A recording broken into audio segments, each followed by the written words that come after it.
New Thinking Aloud is presented by the California Institute for Human Science, Mind, Body, Spirit University, a leader in fully accredited in-person and online U.S. college degree programs in the topics we cover here. Visit their website at cihs.edu.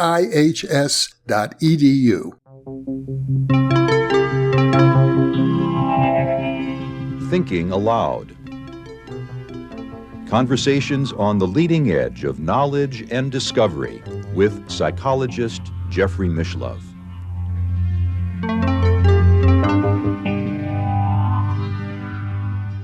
Hello and welcome. I'm Jeffrey Mishlove. Today we'll be looking at the life and work of the Korean poet Ko-un.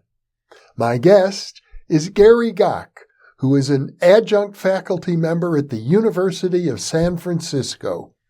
He is author of The Complete Idiot's Guide to Buddhism, as well as Pause, Breathe, Smile, Awakening Mindfulness When Meditation is Not Enough.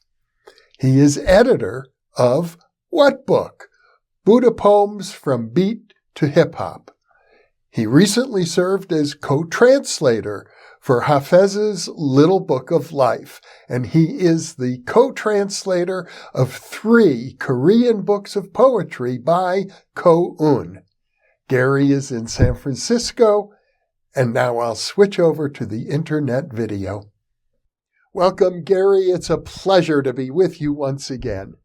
Thank you, Jeffrey. It is always such a privilege, a pleasure, and a heavenly delight.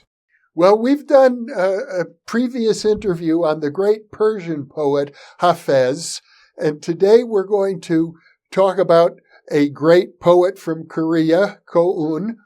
And I think a good starting point will be for me to ask you, because you're a poet yourself, and you've written about many of the great Buddhist poets. What is it that drew you to Ko-un in particular? Oh, good question. I edited an anthology for 5 years that I donated to the community of Thich Nhat Hanh when I was first transmitted the precepts to join the community. And they have a publishing company called Parallax. And I put out, this is early internet days, I said, call for submissions, entries. I hate submissions, entries. And I got these poems out of the blue that were just what I was looking for.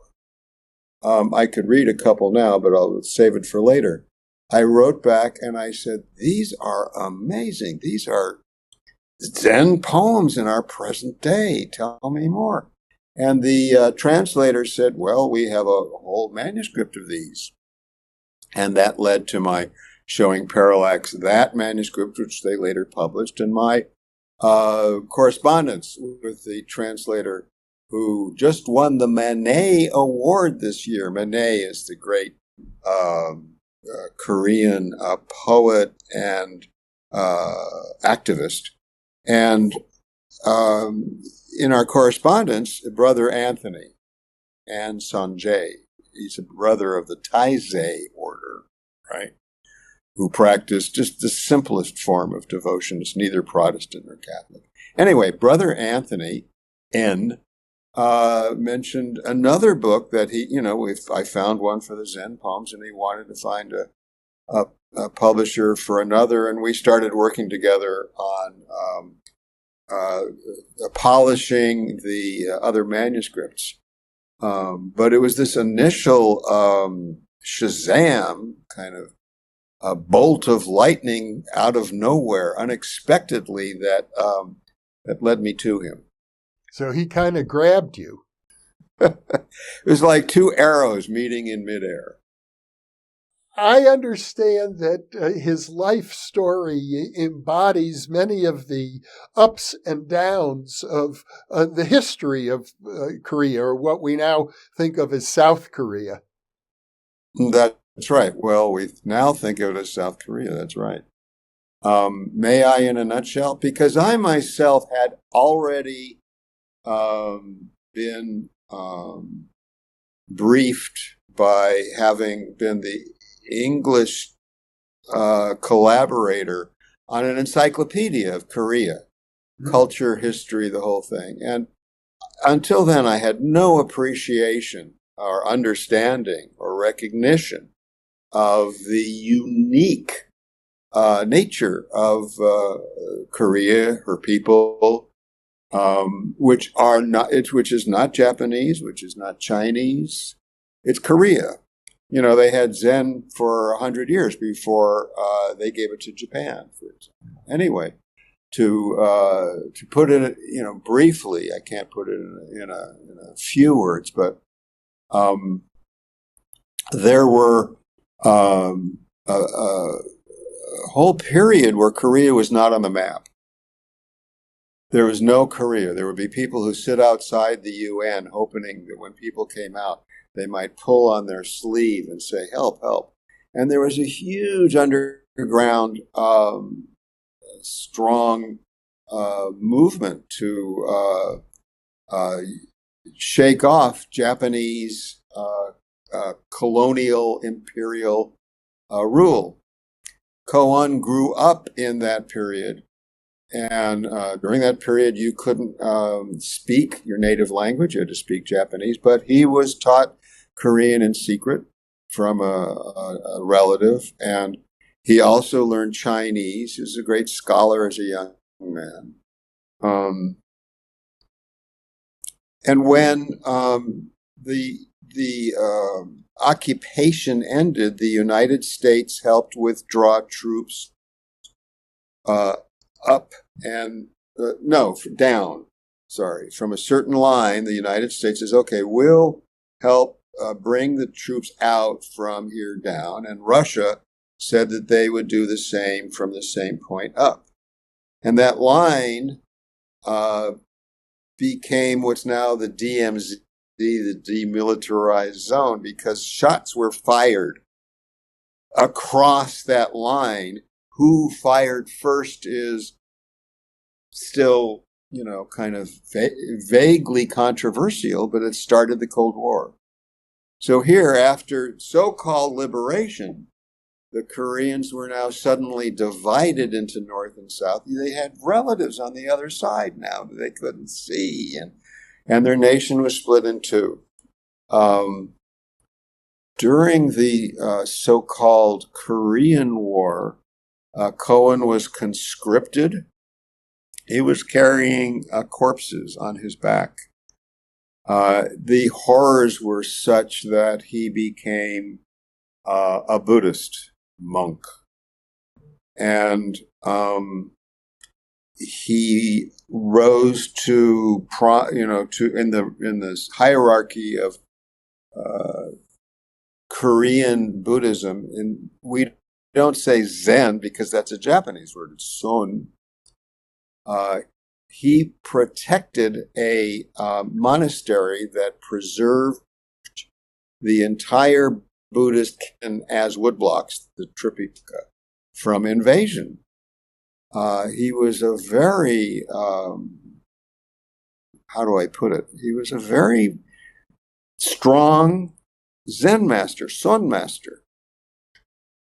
And during this time, he wrote little poems, and he would send them as filler to magazines. And he caught the attention of the greatest Korean poet of the time. And this is the idea of lineage and succession in poetry as well as in Buddhism. And he disrobed. He became a layperson. He became disaffected partly by there was corruption within Korean hierarchies of Buddhism. And he devoted himself to writing. Meanwhile, what is now South Korea is being ruled by military, almost despotic military rule. And people didn't, it was bad enough at first the Japanese, and now this is the Cold War, and now our own rulers. And so he became part of a movement for freedom in South Korea. along with Kim Dae-jung, who became the president. And he was arrested 3 times for this. The last time, he was in a isolated cell in solitary confinement, where every day you could hear a door opening and somebody being led out, and they'd be thrown to the sharks or something. And he didn't know whether that would be his last day or not. And he's in his prison cell, and he starts seeing the faces of all the Korean people he's ever known. So he vows to them that he will, if he gets out, write 1 poem for every person he's ever known or known of. And that project, Meninbo, which translates 10,000 lives, became 25 volumes. It includes beings as well as human beings. The frog. There's an old well who's a character. It's this incredible masterpiece. And with the liberation from prison and the appointment or the inauguration of his fellow activist Kim Dae-jung, he becomes kind of, famous. And I got to say that I don't think it's, how do I put it? Fame is kind of a two-edged sword. And he's seen both sides of that, which I'd like to get into, because I haven't really had a chance yet to.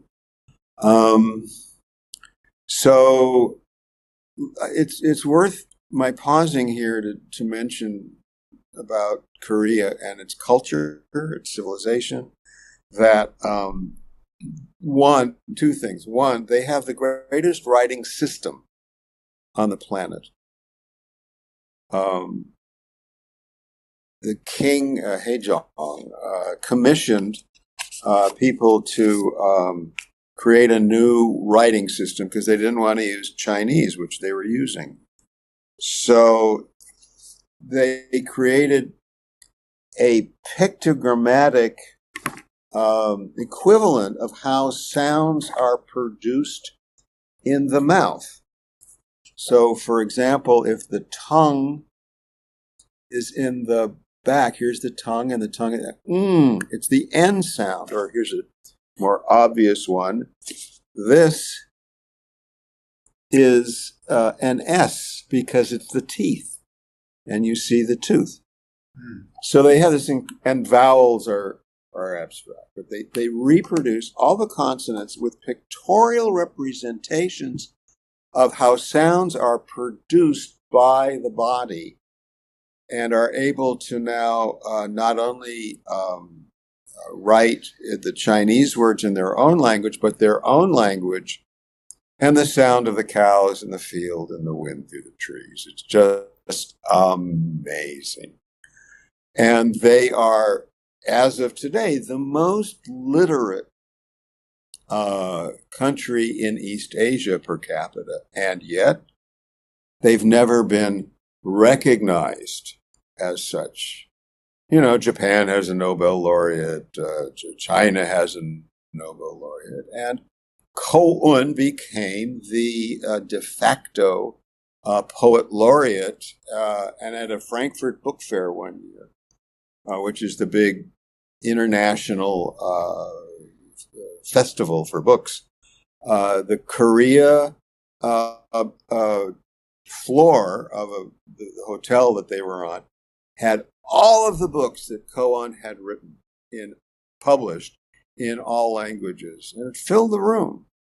He's published 125 books beyond anybody's capability to do a bibliography of them, because there are so many, and they are of such differing genres and styles. And his being blown into these circumstances in Korean history of which he's a witness and becomes an actor is sort of kind of how you could model him as a figure, as a poet, as a human being, as a Zen master. He also was involved in establishing cultural ties between the North and South. Yeah, so here we get into controversy, as they say. Some people think that the North should be isolated and, sanctions and all that stuff. And Ko-un felt that there should be unification. Not reunification, because he feels it's already they're Korean.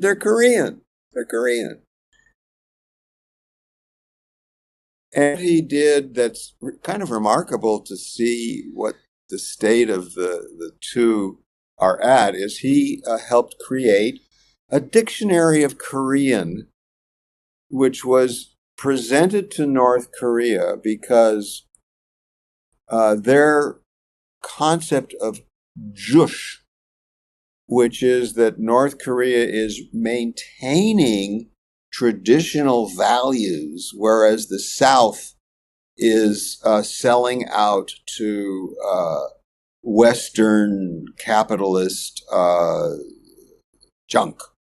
And so they've kept their language pure, but if they were to have ties again, cross-cultural communication, they wouldn't understand all these words. It's like, what's boyfriend? What's girlfriend? These are new concepts and words. So he created this dictionary, he commissioned a dictionary. And he is, that's one of his continuing positions of activism. Well, the fact that, as you point out, the Korean language originally didn't have words like boyfriend and girlfriend suggests that their traditional role models and standards for men and women were, what can we say, different than in the West. Well, I'm making that up as an example, but to get to to put a finer degree of granularity on pronouns.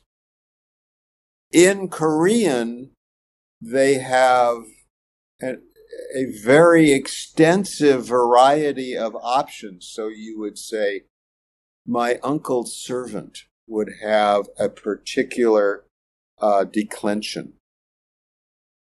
So it's very, very attentive to relations between people already in the language. But if we said AI, would they know what AI means? Well, yeah, they do, but I really haven't studied the dictionary he gave them. I was using an example just out of the top of my head. And I was using your example to lead into some of the sexual controversies around Ko-un. Well, thank you for the opportunity for me to present my feelings, which are strong. For those just tuning in 2017, a poet, woman, published a poem called The Beast. And in Korea, everything is indirect.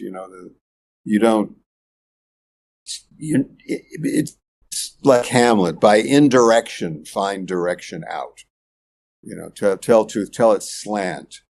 Your autobiography begins with tons of stuff about your family and their background before you talk about yourself.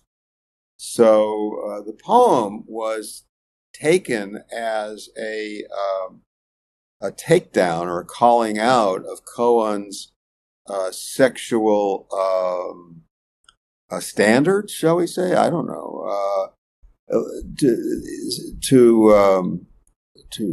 To flesh out his portrait a little more, I have seen Cohen drink a room full of people under the table and then begin to recite or sing. Having spent his life in such misery, I don't know, I guess that's why he's taking to drink. I can't excuse it, but I understand it. The accusation of the woman is that he would be drunk in social situations and get wild with women. I don't make a distinction of like, oh, well, he didn't take them to a hotel or he didn't make them, do this or that. I think sexual energy shouldn't be abused. And that's actually one of the vows I live by as a Buddhist, and all Buddhists do as well. The charge was published in, I think, a right-wing newspaper, and he countered with a lawsuit against the newspaper, and I'm not sure if he filed it or his wife filed it, and lost, it's unclear whether reparations were made by the newspaper, but not to the woman was still left blameless. It gets confusing to me. I mean, I'm trying to parse out the different sides, which I don't want to get into. My understanding is, and before I go further, at that point, he was taken down. They took his poems out of textbooks. The Museum for the 10,000 Lives was closed down. The privileges that they had were taken away. He continues to be on the world circuit, but not at the top tier. He has had a book of conversations in India published in English and a new book, but publishers are reluctant to publish him because they'll get flack. And he's recently published, someone has published, we don't know who, and it's being distributed, we don't know how, a 1,500-page epic about a woman who saves her father's life. Sim Chong. Sidebar, I gave a talk at the University of British Columbia on, this is before all this happened, on how much of Cohen's poetry is about women from women's point of view in a very sympathetic way, unlike the patriarchal poets of Korea. Well, you have been a co-translator of many, many dozen of his poems. I did two things. I helped publish 3 books, and I, which is more important, books or magazines? I had sent out his poems to about several dozen magazines, from The Obscure to The Nation and The New Yorker. So you, as a literary poet yourself and a scholar, you have a vested interest in seeing that his work is read and appreciated. Yeah, I don't think people should not read him. Yeah. I haven't stopped reading him, and I haven't stopped loving him and his work. I'm also very disturbed, by the incident. And apparently within Korea, the effort seems to be relatively successful to sort of banish his works altogether, that they're being removed from the textbooks. And my understanding is that one publisher in Korea published a book of his poems subsequent to the allegations made in 2017, and that publisher was forced to withdraw the book entirely and to apologize. So within Korea, the effort seems to be to say that this man abused women and therefore his poetry does not deserve any further attention from us. Also because so much of attention was upon him as a quote-unquote poet laureate. Yeah. And with the privileging of the Nobel Committee as a conferring upon a nation their comity in the nation, other nations of the world, and just to kind of bring out a detail, it wasn't just this woman. This woman started a Me Too movement in Korea. And so it starts with her and her accusations. It's like, it also shows how much Korea is concerned about propriety. You know, like I'm saying, it's in the language where social relations are part of the language. And, you know, doing the right thing and being, worthy of the ancestors and your parents and all that stuff is very much active in Korea. So it says a lot about them.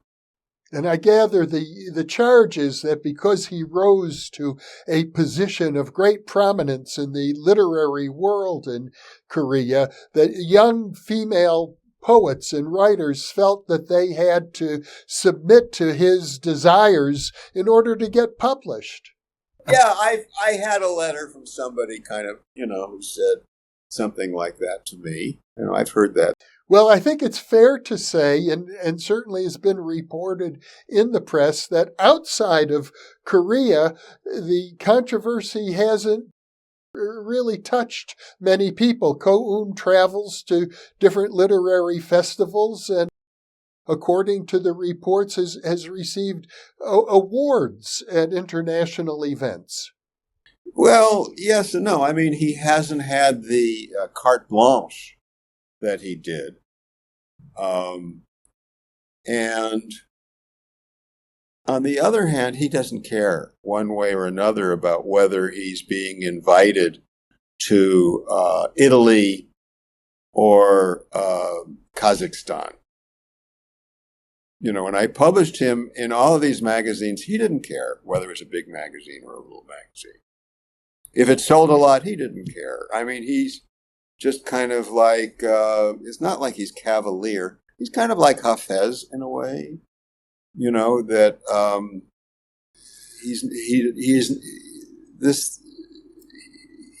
he frankly give a damn kind of an attitude. He once said that when they open his tomb, they won't find body, they'll find poems. He certainly has a way with words, and I understand that today, as we speak, he's alive. He's probably in his 90s, early 90s. He had his 90th birthday last year. 200 people came for the celebration. And you have had, unlike with Hafiz, you've been able to have a personal relationship with the man. If you translate a poet, you dance with them. It's very intimate, yeah. What would you say about your interactions with him? How was the dance? How was the dance?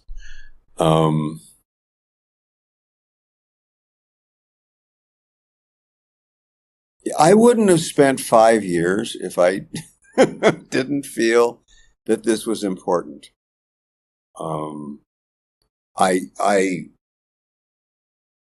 As I think I've said, I think he does act as a lens upon the light of Korea, the nation, the people, the history, the whole thing.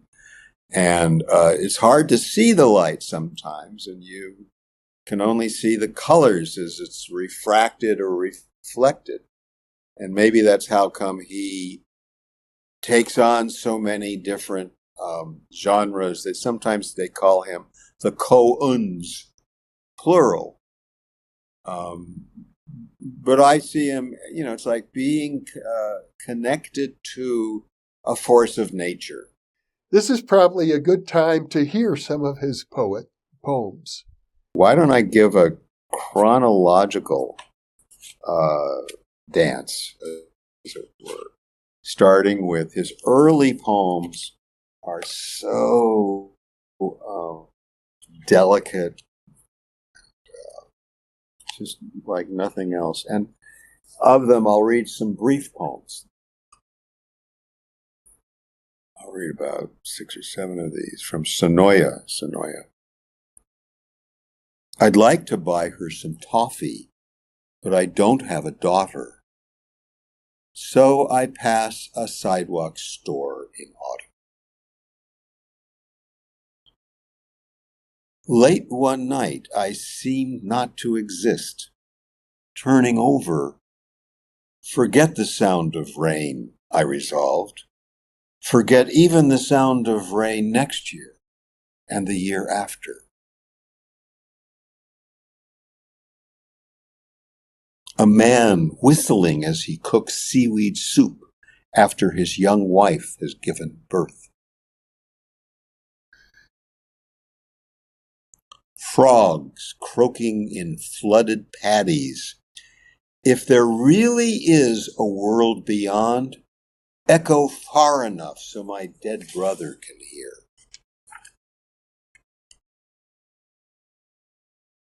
A boat whistles in the night.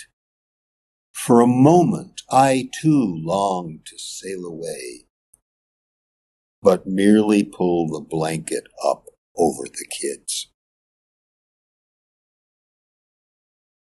A poplar tree stands tight-lipped in the night. It must have muttered something excessive. I don't know. After one kiss, the world's quite changed.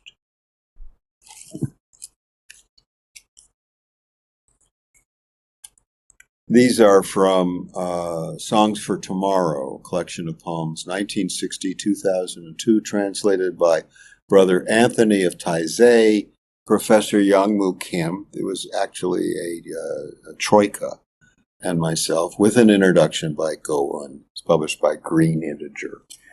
I'd like to read just a few of the Zen poems that I got for when I was editing What Book? Buddha Poems from Beat to Hiphop, which is still in print. A shooting star. Wow, you recognized me. The moon. Bow tot. Twang. The arrow strikes your eye. By the pain of your darkness, the moon rose. A green frog. One green frog. Black clouds are filling the sky. Just because you croaked. What a Hercules, you squirt. Last one. Ripples. Look, do all the ripples move because one ripple starts to move? No. It's just that all the ripples move at once. Everything's been as you from the start. Let's see. So, his longer poems, this is just a typical lyric. Earthworms. The sky isn't the only thing sublime. For centuries now, people have gazed upward at the sky. Pointlessly. Earthworms are my choice underground. There is such glory under this ground I stand on. The soles of my feet are unspeakably happy. Tomorrow at the crack of dawn, on the frozen ground, in the dark, I'll be a cock and crow. I'll tear the sky apart.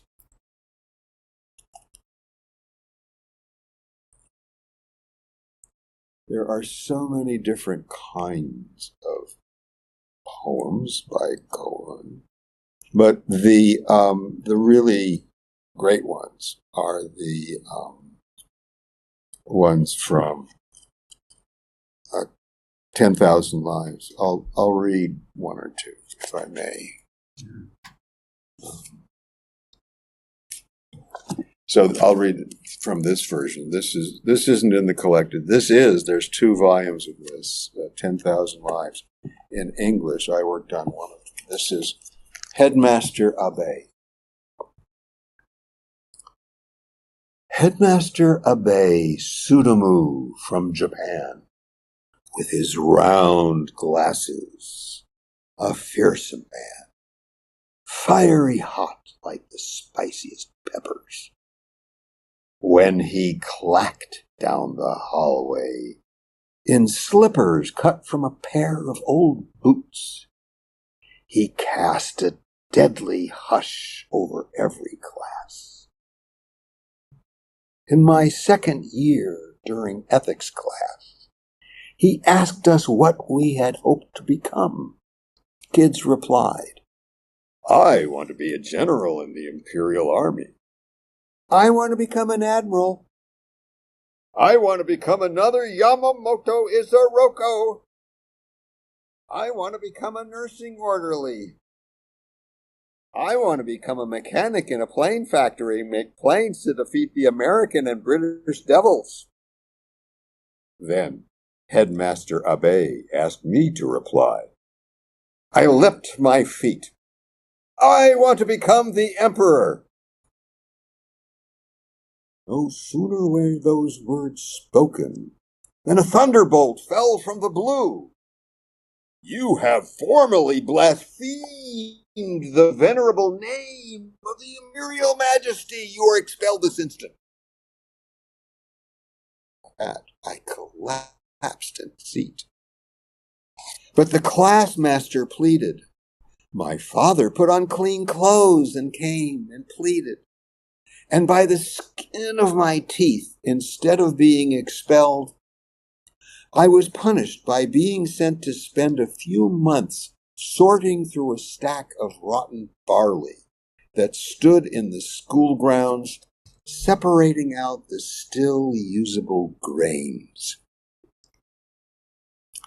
Every day I was imprisoned in a stench of decay, and there, under the scorching sun and in beating rain, I realized I was all alone in the world.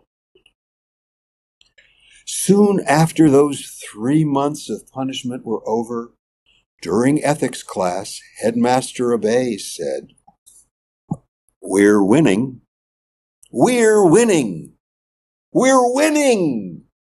Once the Japanese army has won the war, in the future, you peninsula people will go to Manchuria, go to China, and take important positions in government offices." That's what he said. Then a B-29 appeared.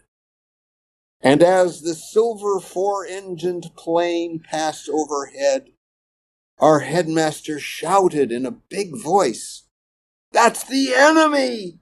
They're devils!" he cried fearlessly. But his shoulders drooped. His shout died away into a solitary mutter. August 15th came, liberation.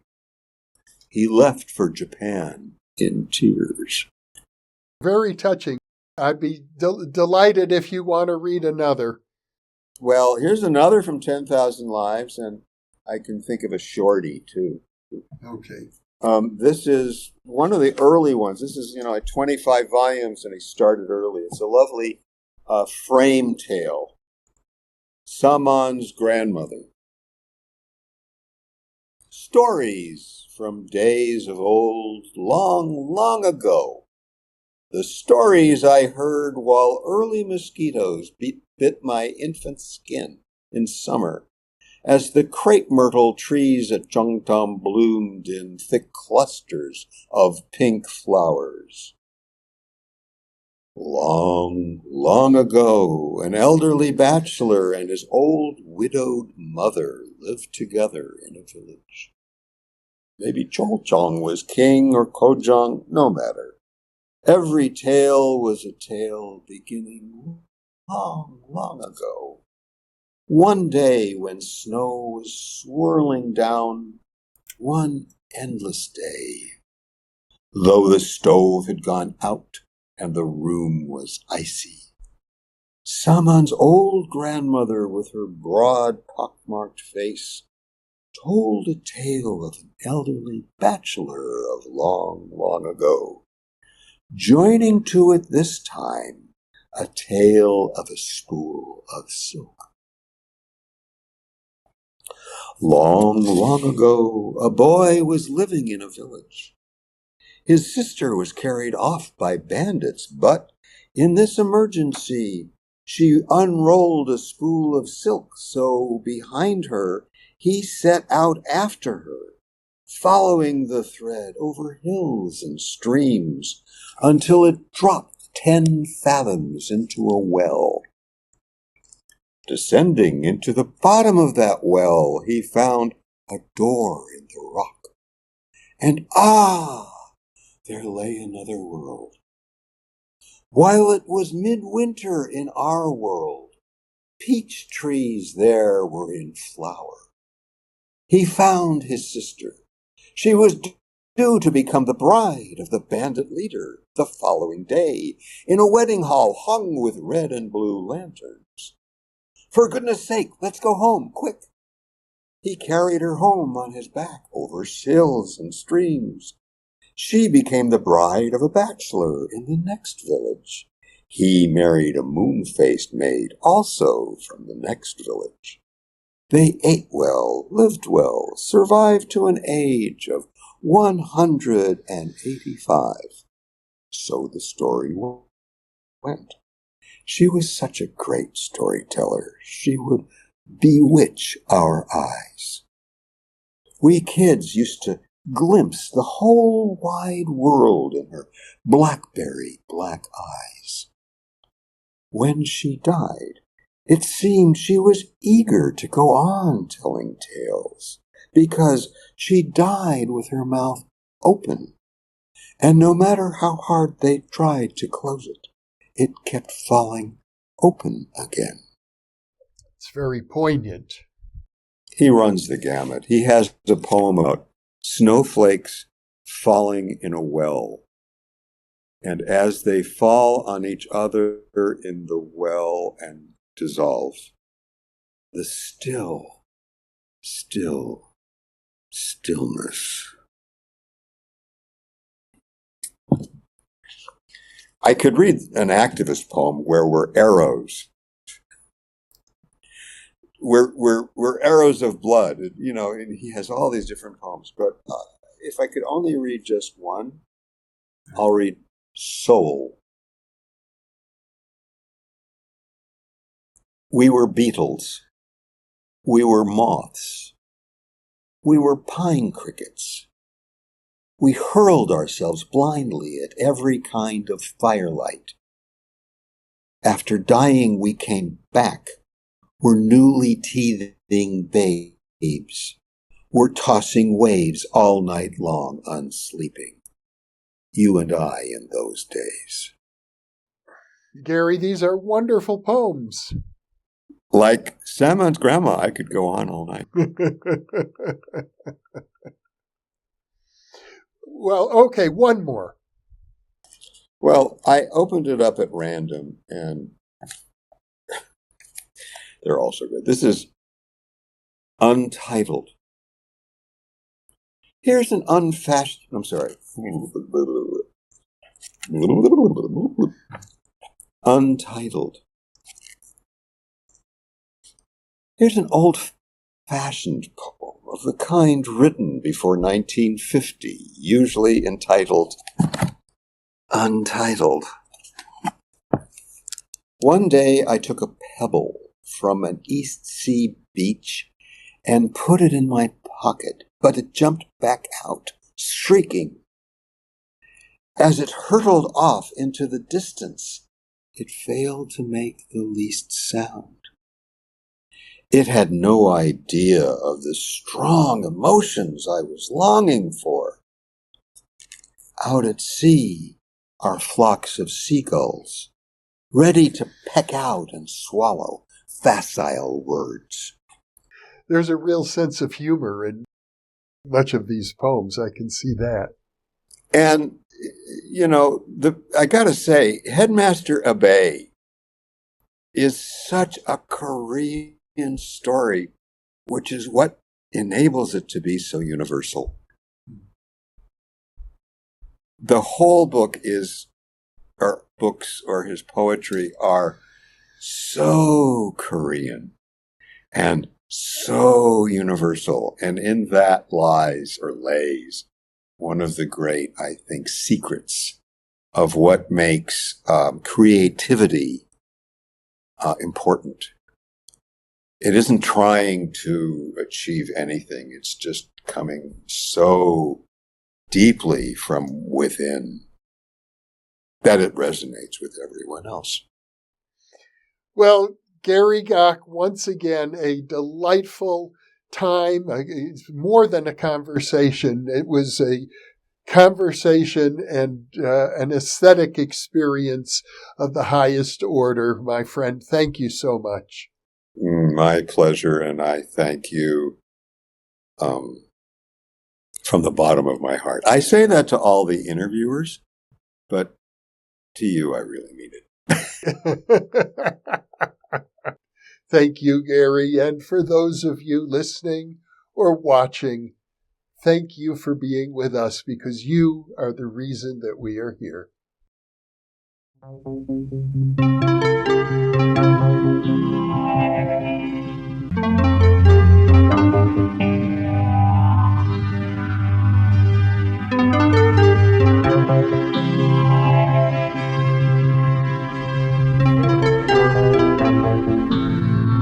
Book 3 in the new Thinking Aloud dialogue series is UFOs and UAP, Are We Really Alone?